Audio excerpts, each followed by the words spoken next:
we should actually start off this live stream with the Mexican meditation that's been going around on TikTok, on Reddit, now on Facebook and Instagram Reels. It goes a little something like this. Me vale verga, me vale verga. Me vale verga, me vale verga. Repeat after me. Me vale verga, me vale verga. Que chingue su madre, que chingue su madre. One more time. Que chingue su madre, que chingue su madre. And lastly, soy chingón, soy chingón. Or for the ladies, soy chingona, soy chingona. There you go.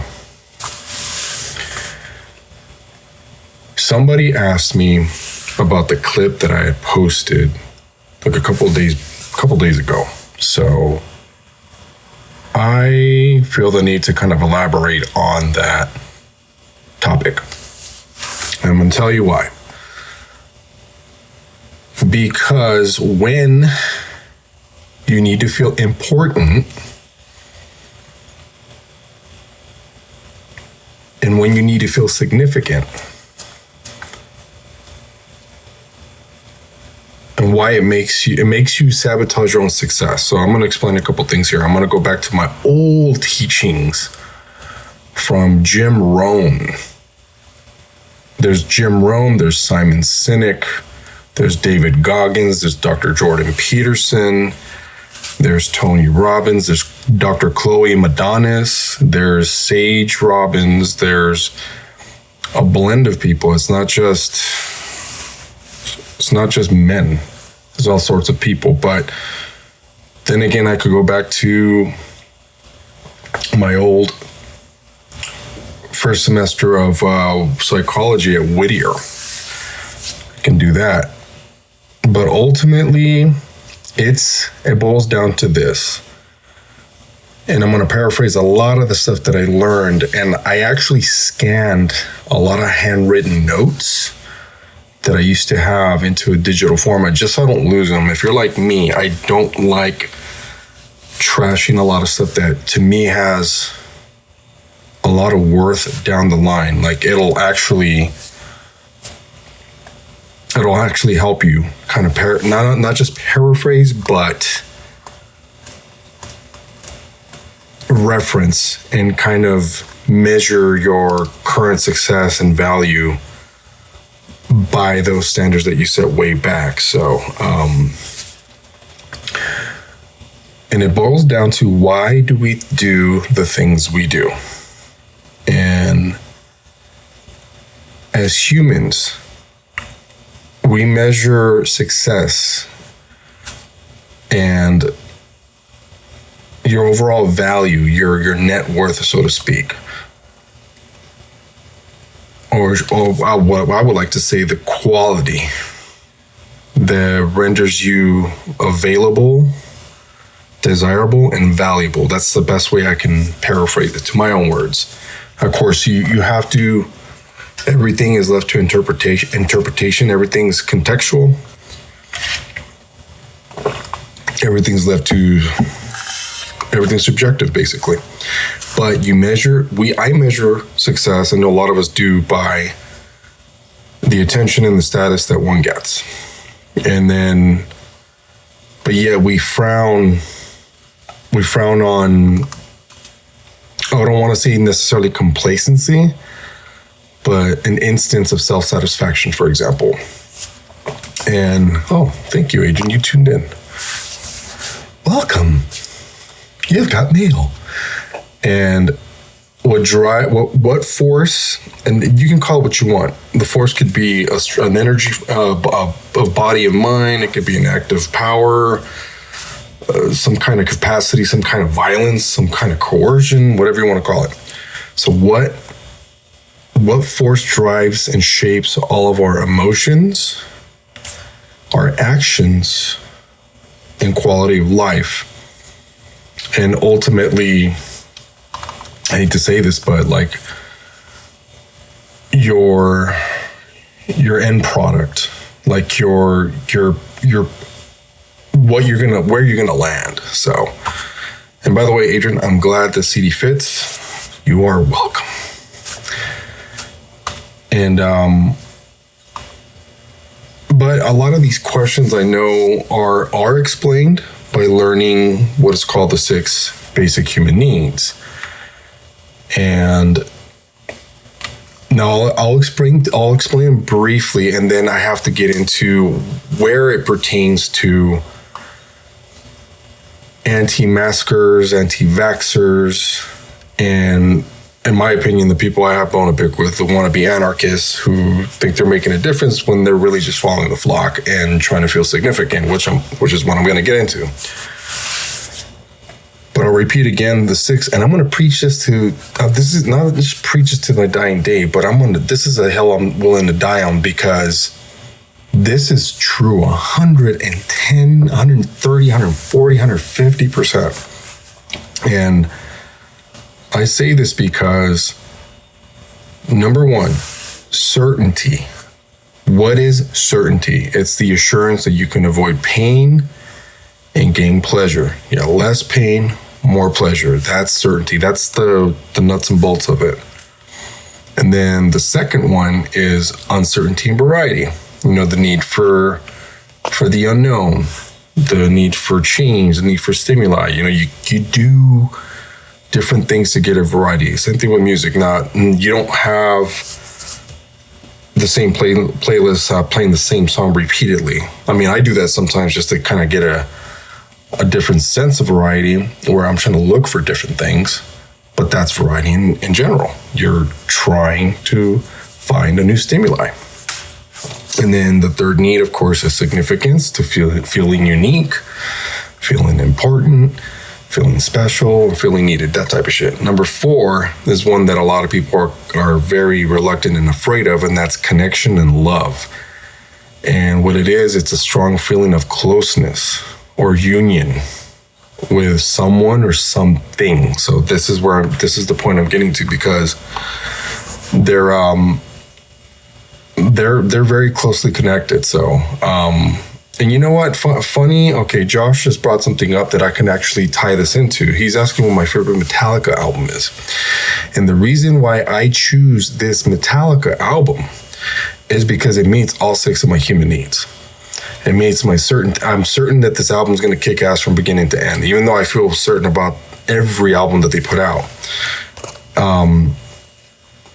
I'm almost uncertain that there's going to be that variety, like there's going to be that constant change, that type of thing, even though I already know the album from front to back. It makes me feel significant. It makes me feel special. It makes me feel unique and different. I feel connected to it. I'm in love with the album. I'm in love with the music. And then the last 2 needs is growth and expansion of capacity, capability, and understanding.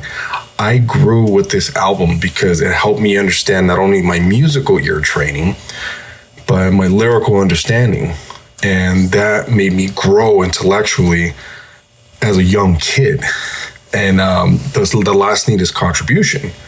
It's a sense of service and focus of helping, giving, and supporting to others. So I had to pass these albums on to other people that were younger than me.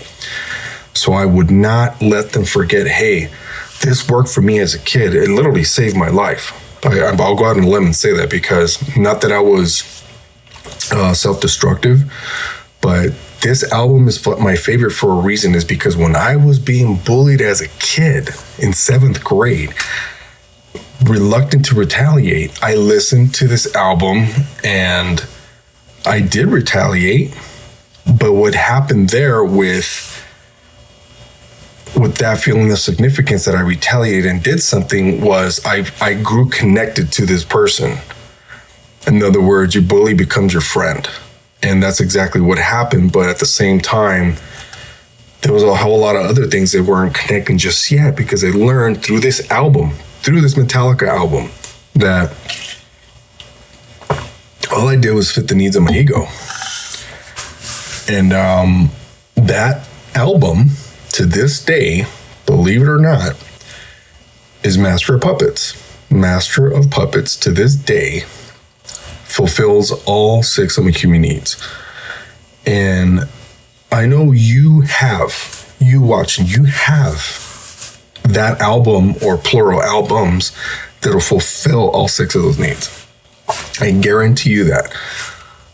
And then there's quite the contrary. You have those albums that don't make you feel significant. They might put you in a different state, but you enjoy it for the variety. See what I mean? Like, this is a pattern that you have to kind of know, unless you're a robot, unless you're lobotomized.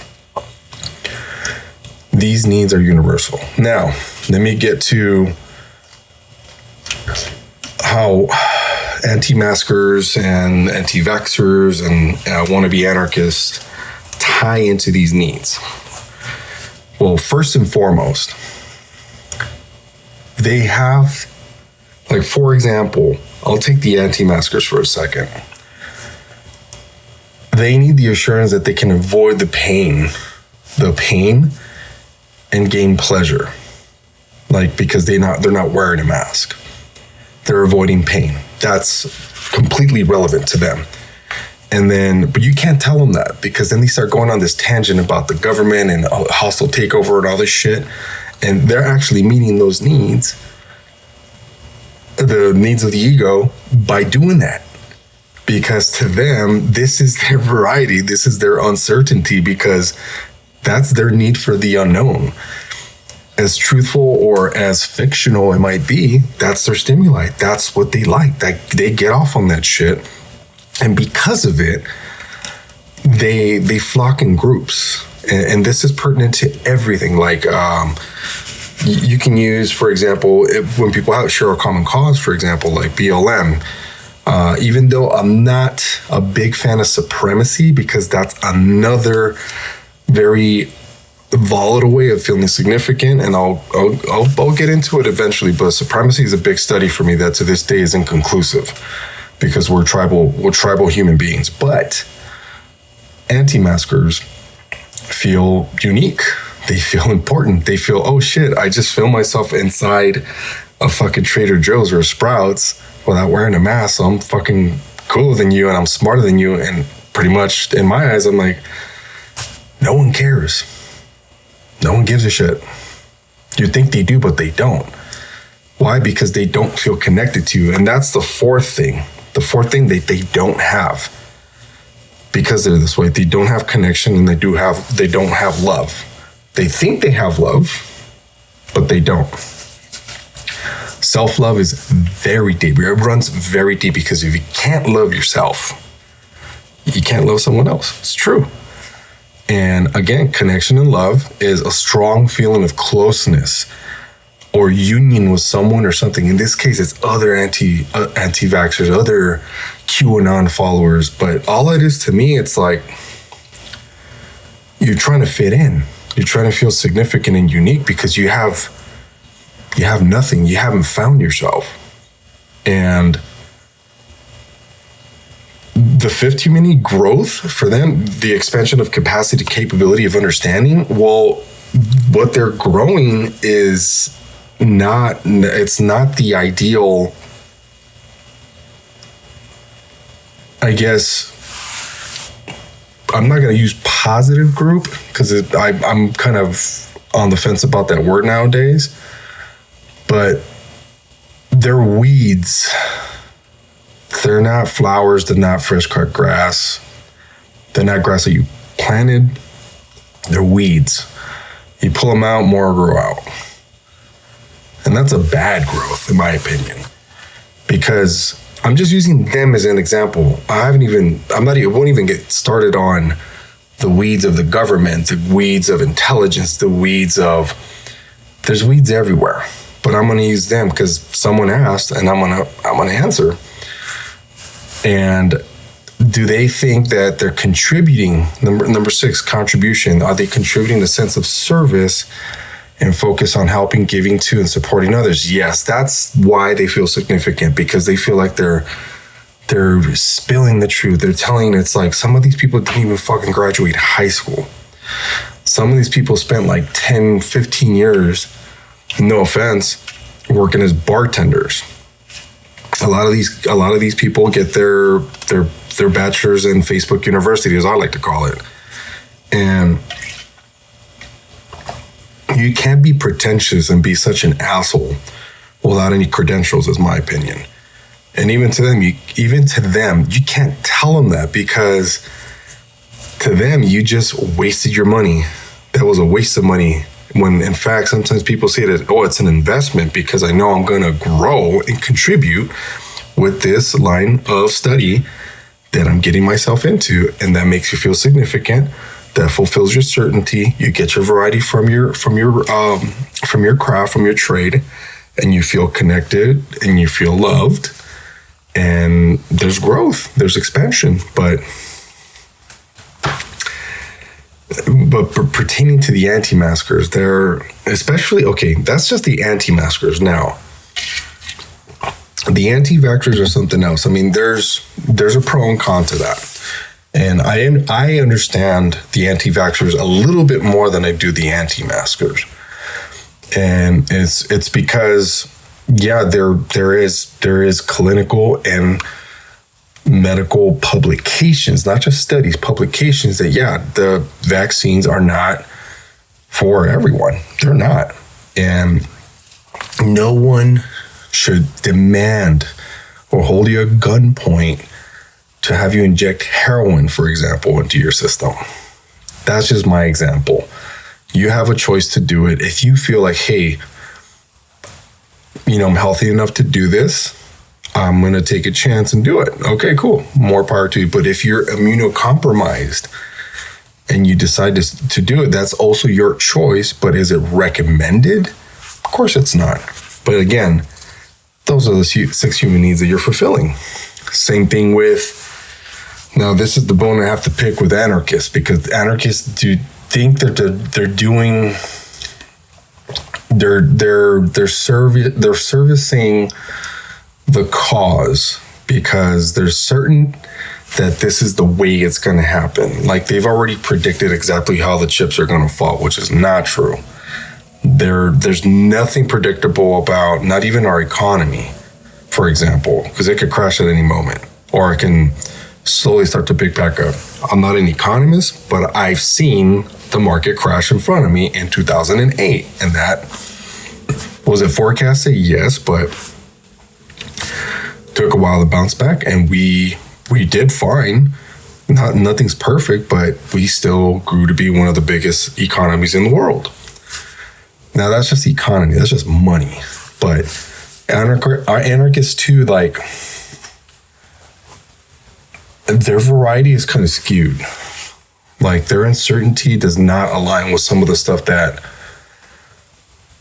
I would consider ludicrous. I would consider legit, like credible. A lot of the shit that they think is variety and uncertainty is not cool. Like, I've seen a couple anarchists saying that. Like, I'll take, for example, the stuff that happened in Colombia. I would hear different comments like, yeah, that's what a revolution really looks like. And I'm like, bro, or chick, whatever the fuck who it was, do you even know what it's like down there? It's not cool. If you wish that upon that variety, upon California, for example, a lot of us would perish, unfortunately, because it's not the government that's going to kill us. We'll start killing each other, and that's the damn truth. But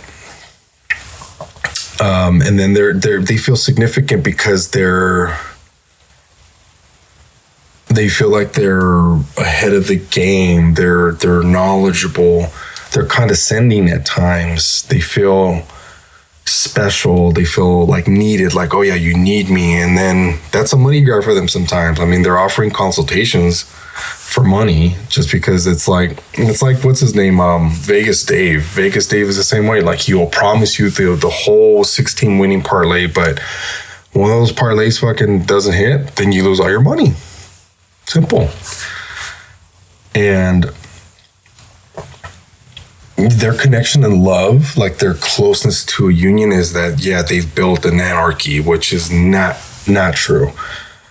A full anarchy will cease to exist in this environment today, only because the technology will not allow it. And yeah, I They also think that they're growing. I'm talking about anarchists so far, so-called wannabe anarchists.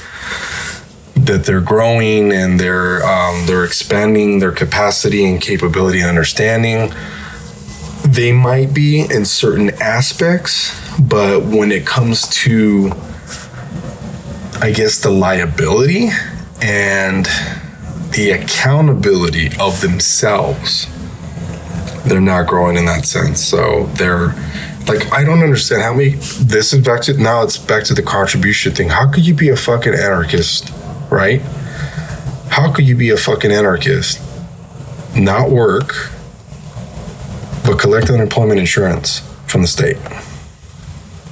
Help me understand that. I've counted more than my two hands and and fucking toes, whatever. And then some.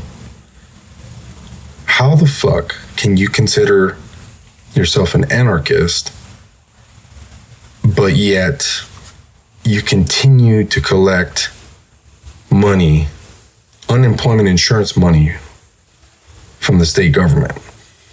And some even took the fucking stimulus checks because they qualify for it in that fiscal year. Make sense? That's the bone I've had to pick with these people for a while. But what are they doing? They're fulfilling those 6 human needs. Anti-vaxxers, I hear you, man. I hear you. And again, I'll repeat that. Anti-vaxxers, I hear you. Anti-maskers, I don't. As a matter of fact, some of them, you need to wear a mask because you're fucking ugly. I'm kidding. But nonetheless, wannabe anarchists, I don't vibe with you guys. I don't align with your views. I don't align with your 6 human needs. I don't. I think they're skewed. And quite frankly, you're having a tough time finding self-love, finding yourself. And you should do yourself a service of finding yourself. Because if you don't, you will perish. And that sucks. And it helps that you go and visit someone in Skid Row. It really does. Talk to them. Know their story.